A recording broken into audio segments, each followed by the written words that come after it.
Olá, eu sou Leongo Sonato, serei seu professor na disciplina de Geografia, na área de Ciências Humanas e Suas Tecnologias. Em nossa aula entenderemos alguns dos conflitos geopolíticos atuais e seus impactos sobre a população civil. Vamos lá? Um lugar do mundo que tem muitos conflitos atualmente é a região chamada de Oriente Médio, certo? Vamos pensar aqui alguns, né? Não vamos falar de todos, porque são muitos, mas, por exemplo, guerra civil na Síria, guerra civil no Iêmen, conflito entre Israel e Palestina. Todos esses conflitos vão gerar muitos milhões de refugiados. Não é só lá, conflitos na Europa também podem gerar, em qualquer lugar que tenha guerra, civil ou não, vai acabar gerando muitos refugiados. Mas vamos falar primeiramente da guerra civil da Síria. O que é uma guerra civil? Eu acho que é muito importante a gente entender isso. A guerra civil é quando ela acontece dentro do próprio país. Então a Síria não está em guerra com nenhum país vizinho, ela está em guerra com ela mesma. Grupos ligados ao governo contra grupos rebeldes que são contra o governo, e no caso da Síria, tem vários grupos contra o governo. Existe uma parte que são os curdos, que querem independência, existe os radicais islâmicos, e gosto de pontuar, nem todo islâmico é radical, na verdade a maioria não é, mas os radicais islâmicos que querem colocar um governo teocrático, ou seja, religioso, e tem o próprio governo. No caso da Síria, existem interesses internacionais. Por exemplo, a Rússia é aliada do governo sírio. Já a Turquia e os Estados Unidos são contra o governo sírio. Porém, a Turquia também é contra os curdos. Então fica uma miscelânea ali que está gerando uma guerra nessa última década muito sangrenta, com milhões de refugiados que estão ou deixando suas cidades ou mudando mesmo de país. Tudo bem? Guerra civil no Iêmen, o próprio nome diz também, guerra civil. A guerra civil no Iêmen, o Iêmen é um país ali também do Oriente Médio, localizado ao sul da Arábia Saudita. E o que está acontecendo lá? Grupos ligados à Arábia Saudita, interesses da Arábia Saudita que quer manipular aquele país, contra grupos religiosos e outros grupos locais, brigando para ver quem domina, quem que fica no governo. Tá? Então, uma guerra, atualmente, dá para dizer que é uma das guerras mais sangrentas que está acontecendo no mundo, também gerando milhões de refugiados. E o conflito Israel e Palestina, que é um conflito mais longo. Por quê? Aquela região que é chamada, ela tem dois nomes, ou Israel ou Palestina, e é o mesmo lugar. Tá? E o que acontece? Israel é mais da cultura judaica. Os palestinos, em sua grande maioria, são muçulmanos. Só que não existia esse país até o final da Segunda Guerra Mundial. Era tudo parte do Império Britânico. Né? Quando a Inglaterra fazia seu imperialismo, aquela parte era dela. Quando acaba a Segunda Guerra Mundial, tudo aquela coisa horrível que aconteceram com os judeus, né? O nazismo, o holocausto, eles vão reivindicar ter um país para si próprio, para poder se proteger. E nada mais justo. E eles vão reivindicar que seja um lugar sagrado para eles, a terra de Israel. E vai ser dado para eles, nas grandes potências mundiais, o Conselho de Segurança da ONU, vai permitir que eles fiquem ali em Israel. Mas já tinha gente lá, gente de origem judaica e não. Aqueles que não são de origem judaica chamam aquela terra de Palestina. Só que Israel é um país que vai se desenvolver muito rápido, com o apoio dos Estados Unidos, apoio financeiro, econômico, militar, e vai dominando toda aquela região. A Palestina vira e fala, né? Os palestinos pensam, eu quero ter um país só para mim, vamos se dividir em dois países. Os israelenses não vão querer, eles querem tudo para eles, até por uma questão do sagrado religioso, enfim, para eles é importante. Mas também é importante para o outro lado. E isso vai gerar um conflito entre o Estado israelense, extremamente poderoso, com um dos exércitos mais tecnológicos do mundo, contra a população civil palestina que luta em via de regra com armas pedra, armas muito simples, enfim, gerando um grande conflito e que nenhum país ainda conseguiu solucionar. Então a Palestina ela não é um país, tá? Israel sim. Então é a mesma região, mas a Palestina não é um país. O que os palestinos defendem? Que aquela região seja dividida em dois. Hoje sobrou para os palestinos apenas duas partes daquela grande área que eles chamavam de Palestina. A faixa de Gaza e a Cisjordânia, que continua sendo ocupado por colonos israelenses. Tá? E isso gera conflitos e sempre que os palestinos reclamam, eles são reprimidos pelos israelenses. Isso cria grupos extremistas entre os palestinos que usam da religião muitas vezes, que acabam realizando atentados terroristas contra cidades e população civil israelense, e esse imbróglio parece não ter fim, né? Sempre que a gente está chegando num acordo, tem alguma guerra, tem algum tipo de conflito, e infelizmente parece que não tem fim, pois Israel não aceita a divisão desses estados e ele tem apoio dos Estados Unidos no Conselho de Segurança da ONU. Como eu falei para vocês, gente, seja no Oriente Médio ou qualquer outro lugar, vai gerar muitos refugiados, né? Muitas pessoas que têm que fugir dali porque senão vai morrer com uma bomba na cabeça ou vai ser perseguido pelo governo, algo assim. O que é um refugiado de guerra, gente? Isso não é uma questão do que eu acho, isso é uma questão jurídica, que aí eu vou ler aqui para vocês, gente. Quem define o que é refugiado é a ONU por meio da Acnur, que é o Alto Comissariado das Nações Unidas para Refugiados. Como que ela define para a gente? Toda pessoa que, em razão de fundados temores de perseguição devido à sua raça, religião, nacionalidade, associação a determinado grupo social, opinião política, sexualidade ou identidade de gênero, encontra-se fora do seu país de origem e que por causa dos ditos temores não pode ou não quer regressar ao mesmo, devido à grave e generalizada violação dos direitos humanos. É obrigado a deixar seu país de nacionalidade para buscar refúgio em outros países. Resumindo, é quem precisa fugir do seu país para sobreviver, porque ele está em guerra, geralmente guerra civil, mas está tendo que fugir de lá, porque senão nessa guerra ele acaba sendo perseguido. Tudo bem? Essa tabela sobre os refugiados ajuda a gente a entender algumas questões. Por exemplo, a maioria dos refugiados são pessoas muito pobres, né? Porque perdeu tudo, ou porque já era mais pobre mesmo, ou porque perdeu tudo quando o país entrou em guerra. E a maioria vai fugir para onde? Ou vai fugir dentro do próprio país, sair da região que está em guerra para uma região um pouco mais segura, ou para países vizinhos. Aqueles que têm uma condição econômica um pouquinho melhor vão conseguir ir para países mais distantes. Por exemplo, na Guerra Civil da Síria, a maioria dos sírios, são mais de 6 milhões que tiveram que sair das suas casas, a maioria mudou dentro da própria Síria. Saiu da região norte ali, que é a região onde o conflito está mais intenso, e foi para a região sul. Outros, muitos milhões, foram para os países vizinhos, principalmente o Líbano.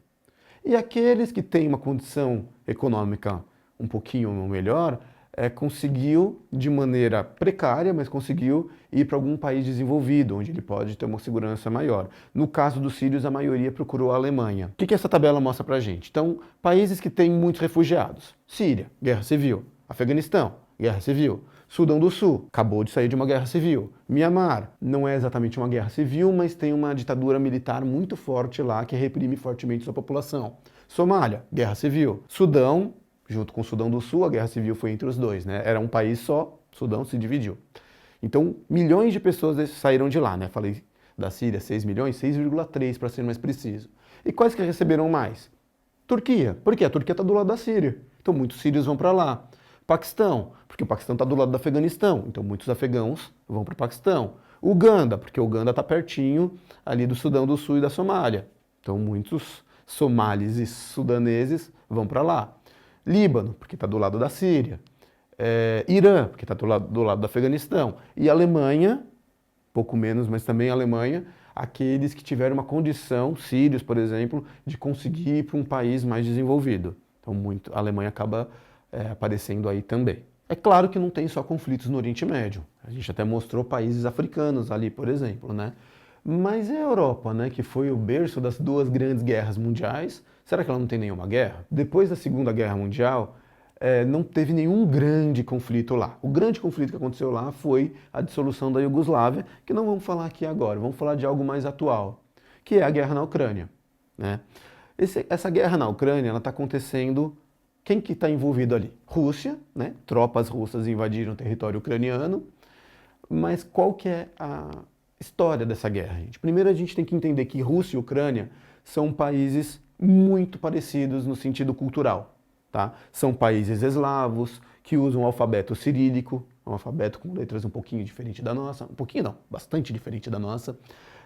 Então são países que já foram o mesmo país durante a época do Império Russo, durante a época da União Soviética, então eles têm muita similaridade, tudo bem?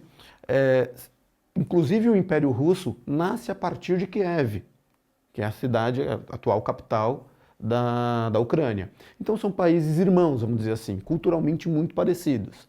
Só que a Rússia sempre, desde a época do Império, ela se coloca meio que a grande dona ali. Inclusive, ela muitas vezes diz que a Ucrânia nem existe enquanto país, ela é uma parte da Rússia, né? Até porque já foi o mesmo país por muitos períodos. Tudo bem. E o que acontece? Quando que a Ucrânia vira de fato um país? Quando acaba o Império Russo, ela chega a ter uma experiência ali que o Vladimir Lenin, que vai ser o primeiro líder da União Soviética, fala que a Ucrânia tem uma importância. Ela pode ter uma independência, mas que ela acaba participando da União Soviética. Então, independência mesmo, só depois do fim da União Soviética em 1991. Tudo bem? O que vai acontecer? Ucrânia vira um país, Rússia vira outros, e os outros países da União Soviética, outros países.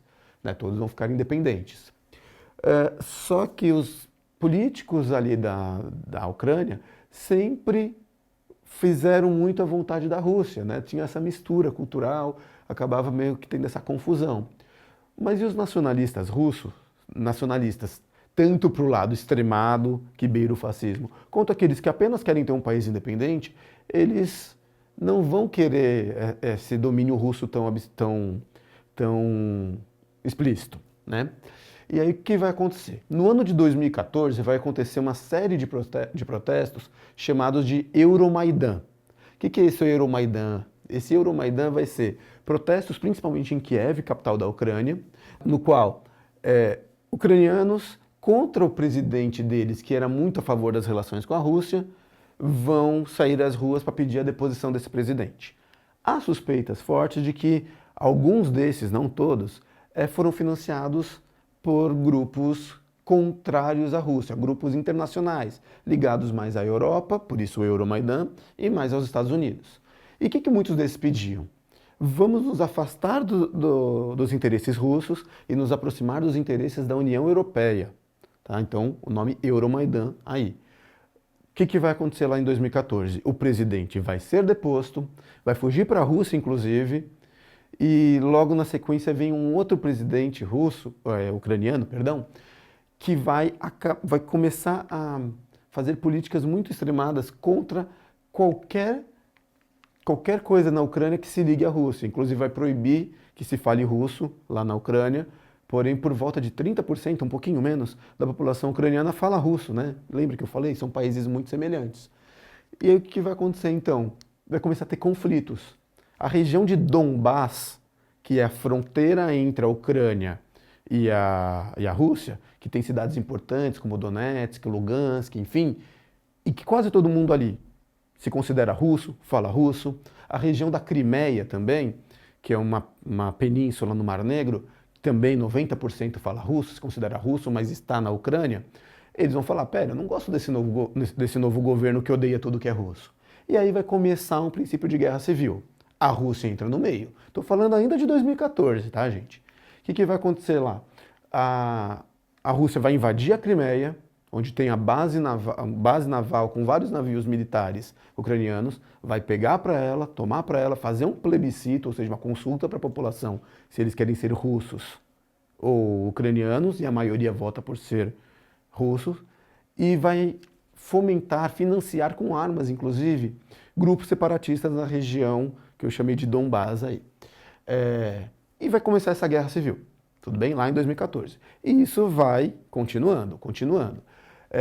Infelizmente, uma parte do exército ucraniano vai ter membros neonazistas, que é uma coisa horrível. De novo, não são todos ucranianos, pelo amor de Deus, mas alguns ucranianos vai ter esse apoio de neonazistas ultranacionalistas contra os russos. E essa guerra vai ganhar uma escala muito grande. O que vai acontecer? Chega já no ano de 2022, o presidente atual da Ucrânia, chamado Volodymyr Zelensky, ele tem uma curiosidade que ele era um humorista de televisão, enfim, ele acaba virando presidente de lá, e ele vai fazer o quê? Ele vai começar a tentar levar a Ucrânia para a OTAN e para a União Europeia. E a gente tem que entender os dois.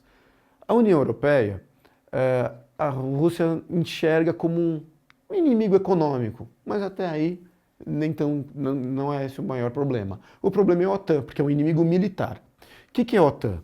A OTAN significa Organização do Tratado do Atlântico Norte, criado lá no período da Guerra Fria, quando Rússia e Ucrânia eram a mesma coisa, inclusive, né, União Soviética, e que a OTAN foi criada para frear a expansão do bloco socialista liderado pela União Soviética na Europa. Tudo bem? Quando acaba a União Soviética, não faz mais sentido existir a OTAN. E aí a gente descobre que ela só existe, na verdade, porque essa coisa de capitalismo, socialismo, era mais de fachada. O interesse é mais geopolítico mesmo. Então a OTAN permanece existindo, vai pegar países para si que eram do bloco socialista para impedir qualquer avanço russo e para atacar a Rússia. Não atacar diretamente, mas para ferir simbolicamente a Rússia. Tudo bem? E quando a Ucrânia fala, vou entrar para a OTAN, aí o presidente atual da Rússia fala, não, não, não, não, não. A gente está junto, né? Você é minha, Ucrânia, não quero que você entre para a OTAN, porque a OTAN é minha inimiga. Vai ter armas apontadas para mim dentro do seu território. E aí é o momento em que tropas russas vão invadir a Ucrânia. Tudo bem? E estão lá até hoje, já completou mais de um ano essa guerra. Qual que é o discurso que os russos vão utilizar? Vão falar que os russos que moram na Ucrânia estão sendo perseguidos, o que não é totalmente mentira, mas obviamente que não é esse o motivo real. E vão dizer também que não é uma guerra. Eles nunca disseram que é uma guerra, eles falaram que era uma intervenção. Né? As palavras aí têm poder. Tudo bem? Então é o atual conflito europeu. A Europa não passava por nenhum conflito há quase 30 anos, mais de 20 anos, certo? E está gerando refugiados, pessoas ali da Ucrânia fugindo para a Polônia, para a Alemanha, né, para poder, enfim, sobreviver a esse conflito que ainda não chegou ao seu final. Ainda falando sobre a guerra da Ucrânia, gente, ela está tendo impacto no mundo inteiro, por quê? A Rússia é a maior produtora de gás natural do mundo. E ela exporta a maior parte desse gás natural para quem? Para a Europa, principalmente para a Alemanha, né? Por meio de gasodutos, como a gente pode ver no mapa, que saem ali da Rússia e vão em direção à Europa, chegando principalmente na Alemanha. Qual que é a importância desse gás natural? Ele alimenta as indústrias alemãs, que é o país mais industrializado da Europa, funciona como sistemas de calefação, ou seja, de esquentar durante o inverno as casas dos alemães, e funciona para também vários tipos de combustível. Quando um país está em guerra, ele tem mais dificuldade de exportar. Inclusive, foi muito proibido em alguns momentos os Estados Unidos, que é um inimigo histórico da Rússia, impôs sanções para dificultar a exportação de gás da Rússia para a Europa, deixando assim esse gás mais caro. Se chega menos, fica mais caro. Se a energia está mais cara, tudo acaba ficando mais caro, né? É a tal da inflação.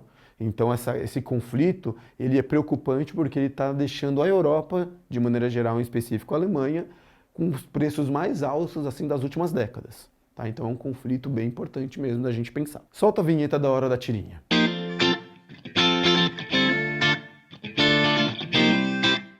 Essa tirinha, acho que é bem importante a gente pensar, entender. O que o urso simboliza? Simboliza a Rússia.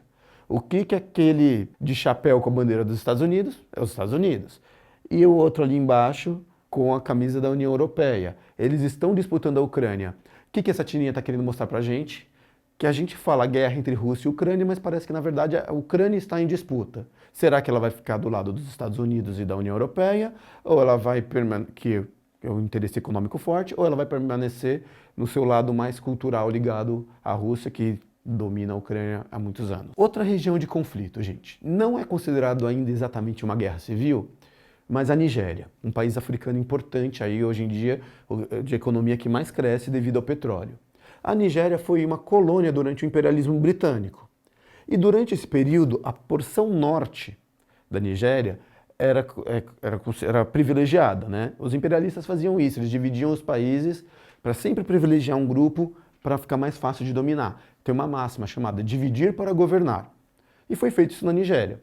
Então o norte era privilegiado. Só que depois da independência, foi descoberto muito petróleo no sul. E o sul da Nigéria passou a ser mais desenvolvido, né, do ponto de vista econômico. Também tem uma questão religiosa. O sul tem as religiões locais, né, de matriz africana mesmo, mas predomina o cristianismo. O norte predomina o islamismo. E aí o que acontece? Existe um grupo ali chamado Boko Haram. Boko Haram é um grupo extremista islâmico do norte da Nigéria que busca o quê? Busca tentar dominar o país inteiro. Como? atacando vários lugares e impondo a Sharia. O que é Sharia? É uma interpretação muito radical assim do islamismo.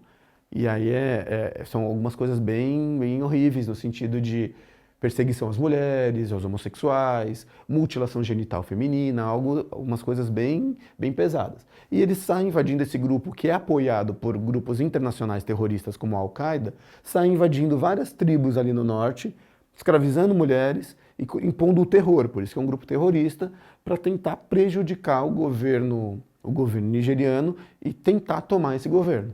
Tudo bem? Então está acontecendo várias guerras ali, tem essa origem histórica, várias invasões, melhor dizendo, tem essa origem histórica, mas ainda não dá para ser chamada exatamente de guerra civil, apesar de pessoas estarem morrendo. Estados Unidos e China, gente, são simplesmente os dois países hoje em dia mais desenvolvidos, de maior economia, melhor dizendo. Tá? Estados Unidos disparado primeiro e China disparado segundo. Eles estão guerreando? Não tem uma guerra militar. Se tivesse, seria uma terceira guerra mundial. Mas eles estão num conflito econômico, que a gente chama de guerra econômica, tudo bem? Ou guerra comercial. Como que se dá essa guerra comercial, gente? Essa guerra comercial se dá, os Estados Unidos, que é a maior potência do mundo nos últimos anos, muito assustado com o crescimento avassalador econômico que os chineses têm nas últimas 3 décadas. Né? Então os Estados Unidos assustados começam a impor barreiras econômicas para produtos chineses entrarem ali. Só que a China hoje em dia é muito forte, ela pode retrucar, e ela retruca. Aí ela impõe barreiras econômicas para os produtos dos Estados Unidos. E aí então é uma guerra comercial, tudo bem?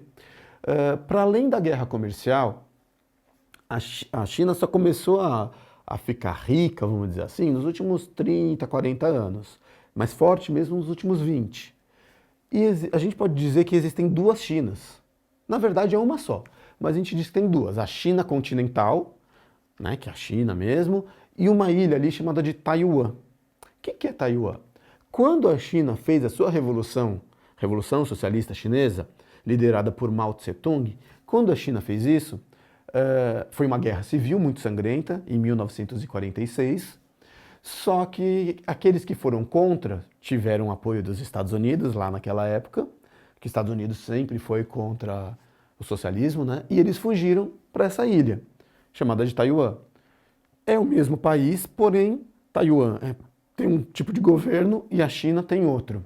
Então a China considera Taiwan como uma província rebelde. E os taiwaneses se consideram chineses? Sim, se consideram. Eles não são contra a China, eles são contra o governo que a China tem.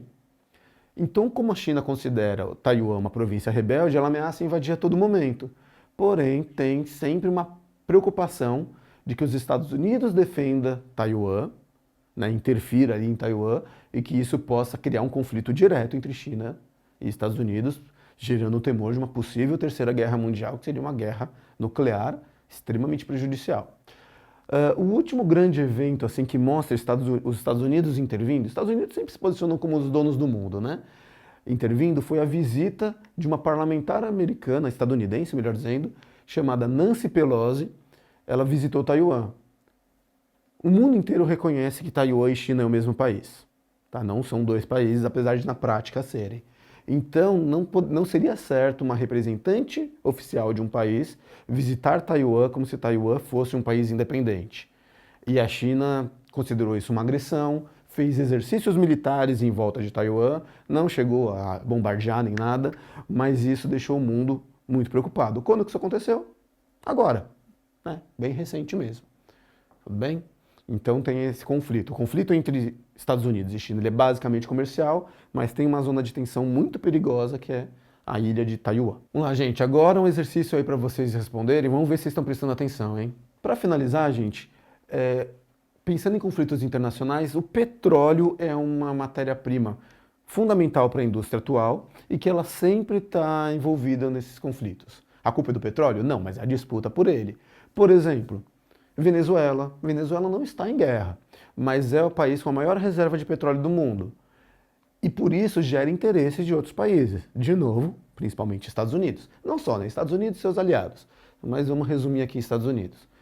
E como o governo dos Estados Unidos não gosta do governo venezuelano, e eu não vou ficar aqui falando quem é bonzinho, quem é malvado, cada um tem a sua opinião sobre isso, mas não gosta, é fato, pois o governo venezuelano dá de graça praticamente o seu petróleo como os Estados Unidos gostaria, né? Então impõe umas dificuldades ali no comércio. Isso incomoda os Estados Unidos, que faz o quê? Impõe sanções econômicas contra a Venezuela, prejudicando muito a economia venezuelana e, consequentemente, a população, que chega até mesmo a passar fome nesses últimos anos aí, a partir dessas sanções. Tá? Então não é uma guerra, mas é uma interferência de um grande país sobre um outro país menor devido ao petróleo. O Irã, mesma coisa. O Irã é um país que produz muito petróleo também, um petróleo de melhor qualidade até que o da Venezuela, e também é inimigo dos Estados Unidos. Não é por questão religiosa, por questão de direitos humanos, é por uma questão de que a política interna do Irã não agrada aos Estados Unidos, né? Inclusive a política ligada ao petróleo. Os Estados Unidos gostaria de colocar suas empresas petrolíferas ali e o Irã coloca as suas empresas lá. Então dificulta, os Estados Unidos não gostam, certo? Nisso, o Irã ele tem uma questão muito estratégica que é o Estreito de Hormuz. Quando a gente olha a região que o Irã está, se chama Oriente Médio, aquele marzinho ali do meio, né, a gente chama de Golfo Pérsico, é a região que produz por volta de 30 a 35% de todo o petróleo mundial, passa por ali. E para sair do Golfo Pérsico e ser levado de navio para outros lugares do mundo, pelo Oceano Índico, ela tem que passar por um estreito que se chama Estreito de Hormuz. Tá? Esse Estreito de Hormuz, ele é bem importante porque controla quem passa do Golfo Pérsico para o Oceano Índico e, consequentemente, para o mundo inteiro. E o Irã vira e mexe quando ele se sente ameaçado pelos Estados Unidos, ele faz o quê? Ele ameaça fechar, ameaça colocar seus navios de guerra e impedir que os navios petroleiros que estão lá saiam do Golfo Pérsico em direção ao Oceano Índico, tá? Nunca chegou a fazer isso por muito tempo, mas só de ameaçar, o preço do petróleo já dispara e tudo mais. Então, de novo, o petróleo como algo muito importante aí nessas relações, nesses conflitos. Tudo bem? Para finalizar, gente, essa frase aqui eu acho bem interessante. É uma frase que diz o quê? Na guerra, a primeira vítima é a verdade. Numa guerra, muitos morrem e isso é o principal. Mas a primeira vítima é a verdade, pois quem está guerreando vai sempre contar a sua versão. Tá? Então a mentira acaba sendo uma arma de guerra também. Então é isso, gente. Agora consultem os links lá no Saiba Mais para vocês poderem ter mais informações ainda e bons estudos.